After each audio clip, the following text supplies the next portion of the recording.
너희는 자유의 율법대로 라는 제목을 가지고 계속해서 말씀을 나누도록 하겠습니다.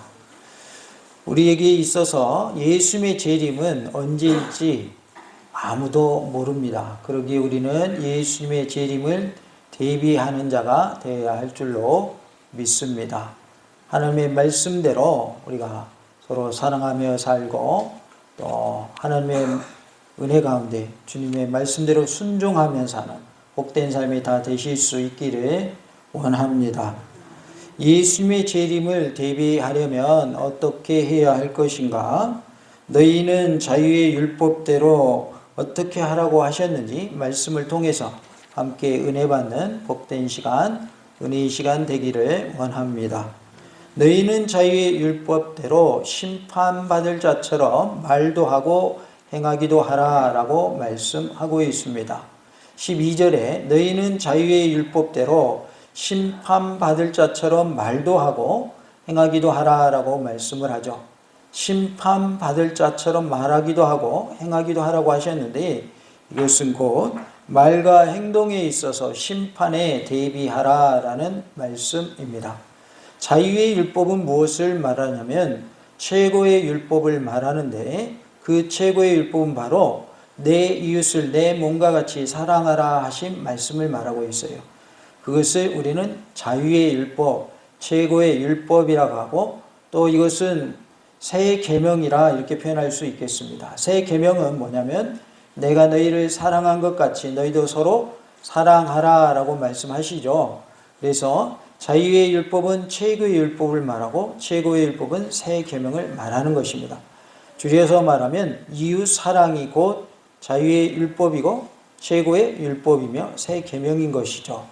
특별히 자유의 율법이라고 했는데 그리스도 예수님 안에서 은혜와 긍휼로 인도하기 때문에 이것은 구속이나 속박이 아닌 자유의 율법이다라는 것을 알 수가 있습니다. 그래서 율법은 우리를 자유케 하는 그러한 율법이다.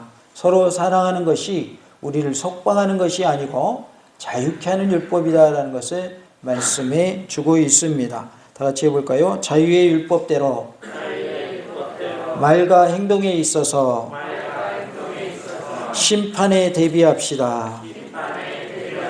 우리 모두가 말과 행동에 있어서 심판에 대비함으로 서로 사랑하며 살기를 원하고 이웃을 내 몸처럼 사랑하며 사는 복된 삶이 다 되실 수 있기를 간절히 원합니다.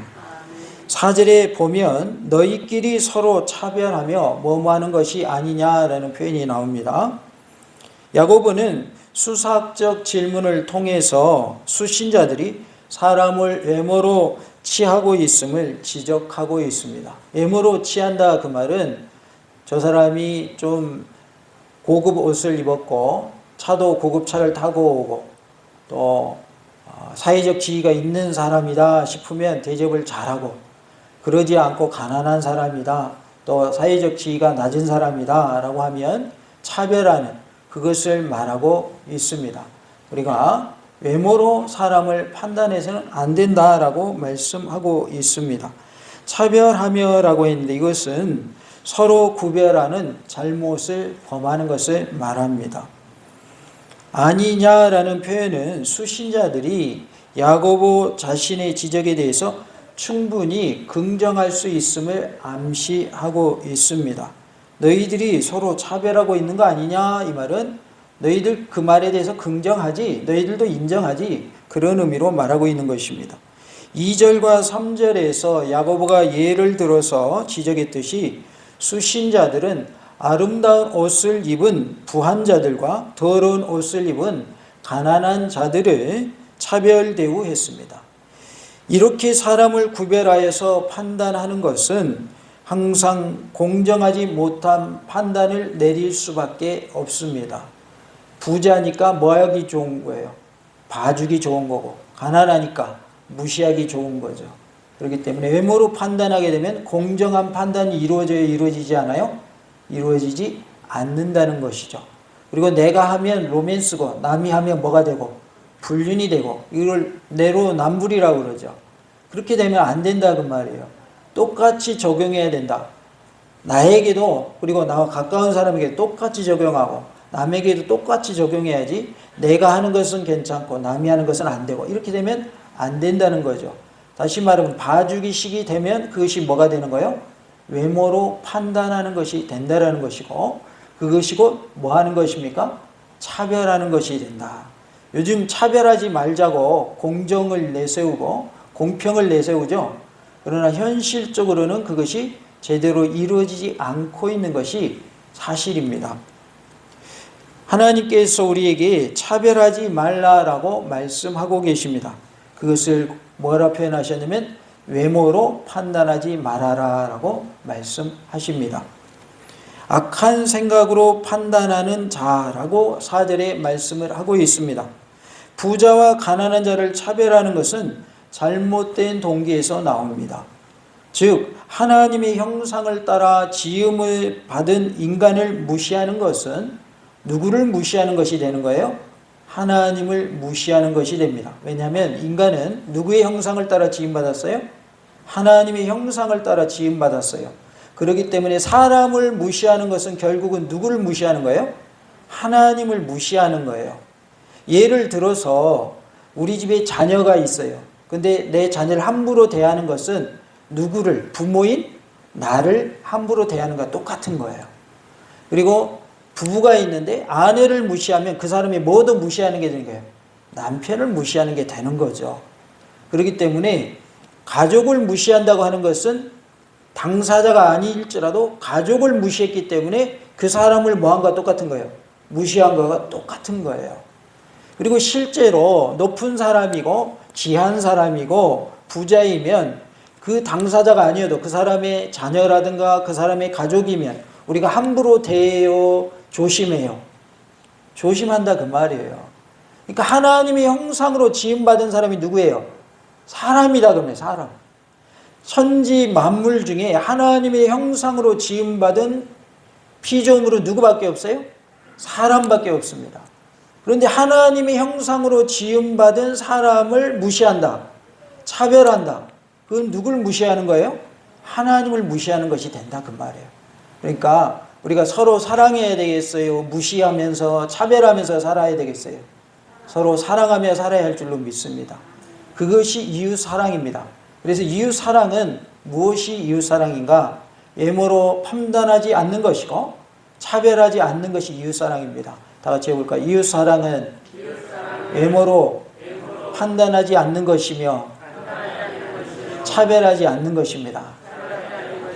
그러니까 우리가 교회 내에서 이것을 먼저 실천하면 우리가 믿음 생활 잘 해야 될 줄로 믿습니다. 교회 내에서 이것을 이루어갈 때 사회에 나가서도 이걸 적용할 수가 있는 거예요. 쉽게 얘기하면 집안에서 안 되는 거 바깥에서 나가서 돼요, 안 돼요?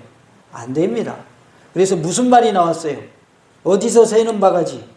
안에서 새는 바가지. 바깥에서도 샌다 그러죠. 그럴 수밖에 없는 거예요. 그리고 우리가 어떤 말을 하는 것도 미리 한번 해보고 연습을 해야 다른 사람 앞에 가서도 실수를 안 하는 것이지, 한 번도 연습 안 하고 다른 사람 앞에서 말을 하게 되면 뭐 하기 쉬워요? 실수하기 쉬운 거예요. 그래서 뭐냐면 집에서 먼저 훈련이 되면 집 바깥에 나가서도 훈련된 모습으로 남들에게 보여질 수 있는 거예요. 그렇기 때문에 우리가 먼저 어디 안에서? 교회 안에서 서로 아껴주고 사랑하고 내 몸처럼 내 이웃을 사랑하는 그러한 모습이 되기를 원합니다. 교회 안에서 이것이 되면요, 바깥에 나가서도 되는 거예요. 그리고 내 가정에서 되면 교회에서도 되는 것이고 직장에서도 되는 것이고 내 사업의 현장에서도 되는 거예요. 근데 집에서 안 되는 사람이 갑자기 바깥에 나가서 잘 될까요? 잘 될 수가 없는 겁니다. 한 사람이 입만 열었다면 욕이에요. 욕이 그냥 생활화됐어요. 그러면 갑자기 그 사람이 바뀌어가지고 욕이 안 나올까요? 갑자기 자기도 모르는 사이에 튀어나오게 돼 있는 거예요. 왜? 평소에 그렇게 사니까. 그래서 갑자기 욕 나오면 욕 나올 자리가 아닌데 욕 나오면 어떻게 되는 거예요? 자기 입을 손으로 가릴 수밖에 없는 거예요. 자기 스스로 막는 거죠. 입을 틀어 막는 거죠. 이거 아닌데. 내가 청와대 초청대에 갔어요. 그런데 갑자기 거기서 육두문자가 나와봐요. 어떻게 되겠어요?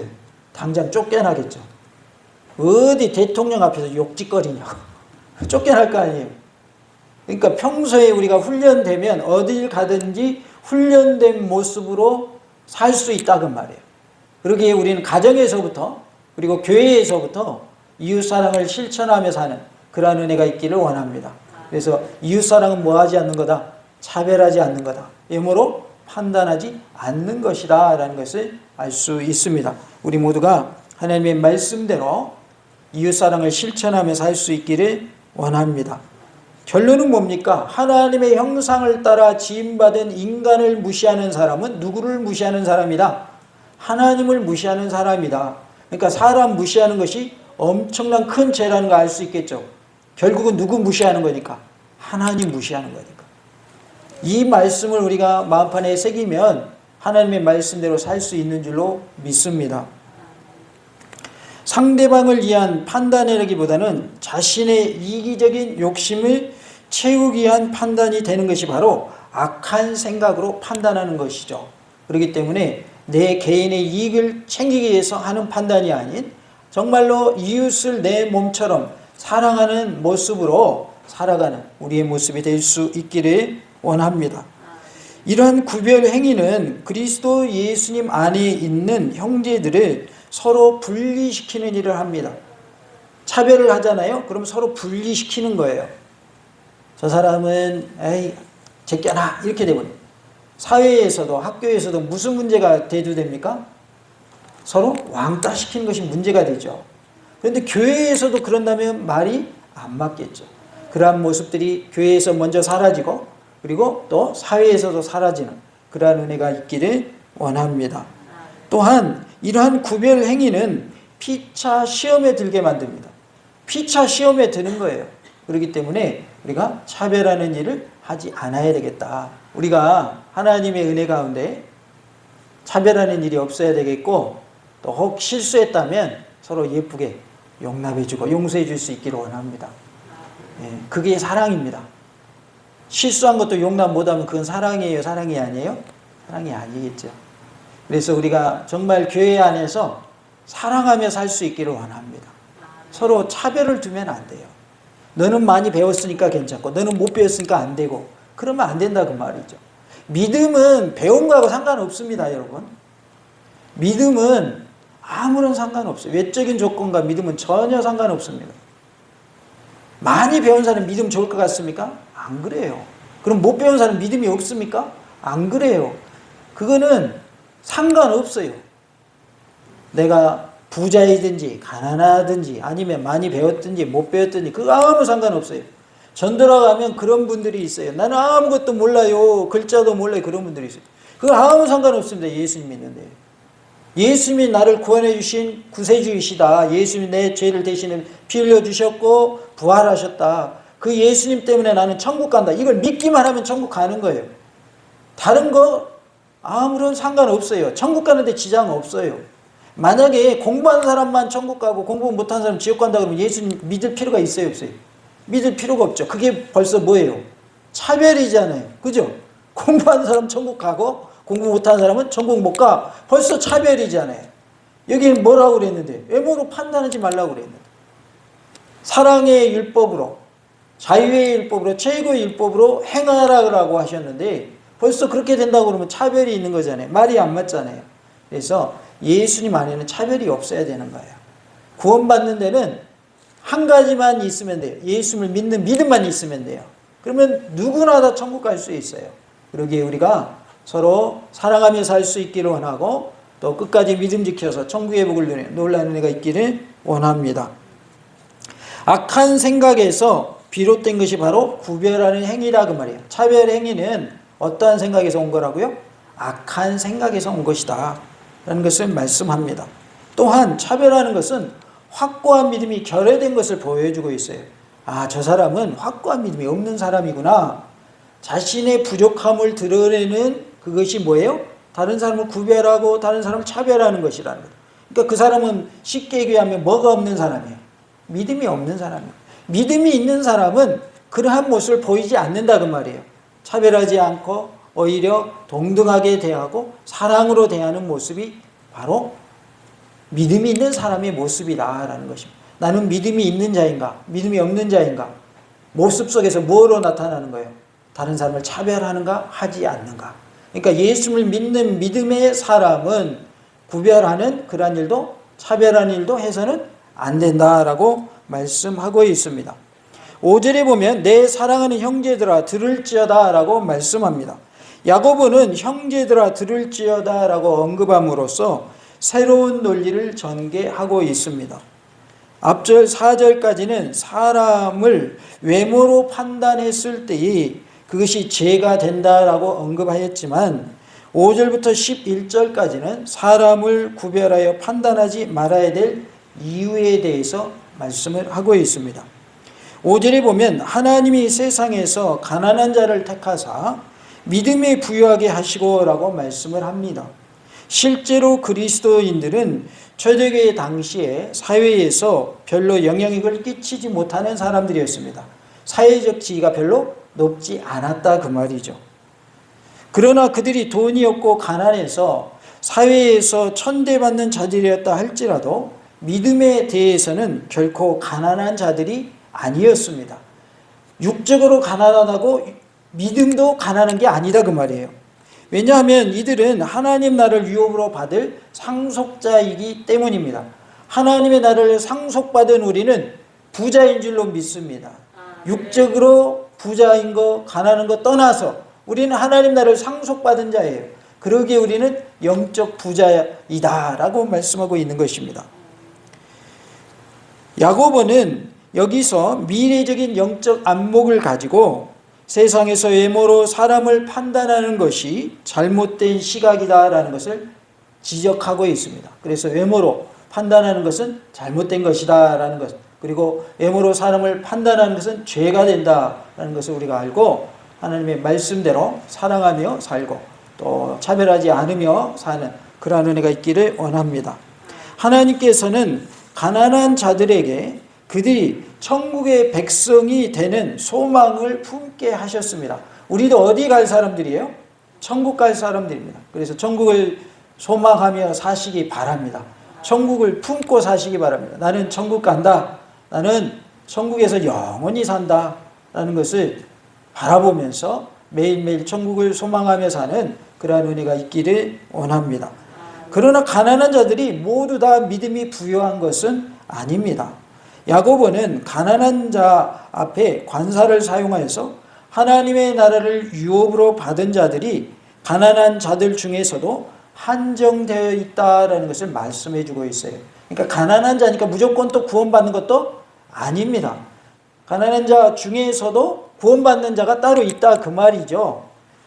그래서 이들은 하나님의 나라를 유업으로 받는 자로서 택함 받은 자들인데요.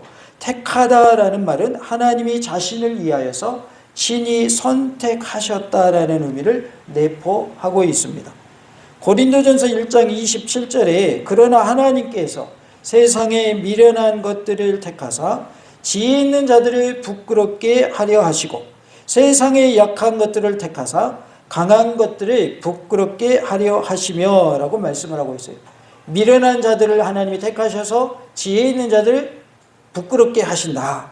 또 약한 자들을 택하심으로 강한 자들을 부끄럽게 하신다라고 말씀하고 있습니다. 5절에 보면 자기를 사랑하는 자들에게 약속하신 나라를 상속으로 받게 하지 아니하셨느냐라고 말씀을 합니다. 하나님께서 가난한 자들을 택하신 것이 그들이 하나님을 사랑했기 때문이 아니다라는 것을 말씀하고 있어요. 가난한 자들이 하나님을 사랑했기 때문에 하나님의 택함받은 것이 아니다.